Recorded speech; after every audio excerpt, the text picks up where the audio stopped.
Културно-уметничките друштва и фолклорните ансамбли од Битола ќе реализираат дел од годинашните настапи во странство со финансиска поддршка од Министерството за култура. Во рамки на програмата за меѓународна фолклорна и сценско-уметничка дејност, Министерството за култура ги поддржа Кут Илинден, ФАП Битола, АФ Гоце Делчев и хоровите на Кут Стив Наумов.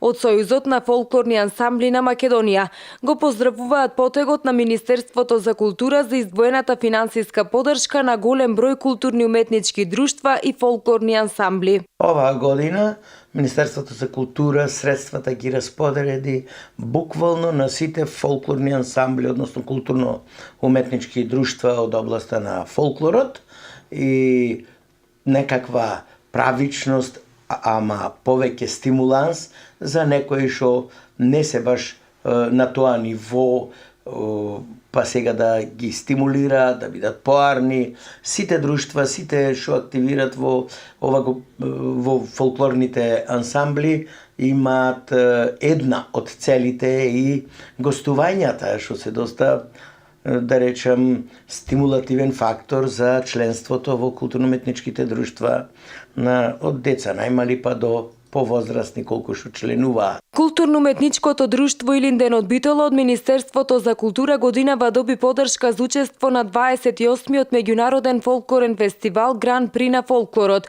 во Рибниц Дамгартен, Германија. Фолклорниот ансамбл Битола за учество на интернационалниот фолклорен фестивал Карпати во Питешти, Романија, а Кут Стив Наумов добија финансиска поддршка за учество на младинскиот женски хор на меѓународниот фестивал на хорови во Трговиште, Бугарија. Финансиски средства се обезбедени за ансамблот за фолклор Гоце Делчев за поставување на новата кореографија Црноречие, додека фолклорниот ансамбл Битола ќе биде поддржан за учество на фолклорен камп и поставување на стилизирани кореографии преку обработка на изворниот фолклор.